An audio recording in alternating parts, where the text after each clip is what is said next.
Elias. I am Pioneer's intern out of southern Minnesota, and today we're in New Richland, Minnesota, looking at some damage from some severe weather.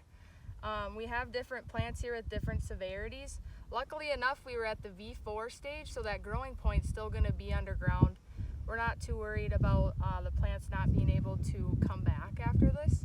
So as you can see, we have 3 different plants here. This would be the most damaged, the most foliar damage. You can barely see it from the ground. Right in the middle here, little to no foliage left on this corn plant. And then this would be probably the best looking corn that's in that in this field right now. In the next couple weeks, we're gonna come back and check on it, so stay tuned. We are back in New Richland, Minnesota, 15 days later after our severe hail event.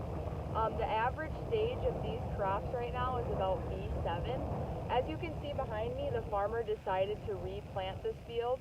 The plant population in the field was diminished to about 8,000 to 10,000 plants per acre. So a good reason to replant. The farmer was nice enough to keep our hail demonstration. So our conclusion was that dirt particles from our extreme wind events entered the hail wounds of that plant, later causing a deterioration of the growing point in that corn plant. So that's what set back the population in this field a couple days after that severe hailstorm event.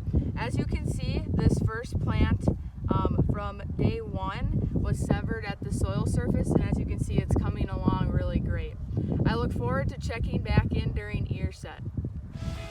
That concludes this Pioneer Agronomy video podcast. Visit our page on pioneer.com and follow us on Twitter and Facebook for more agronomy insights.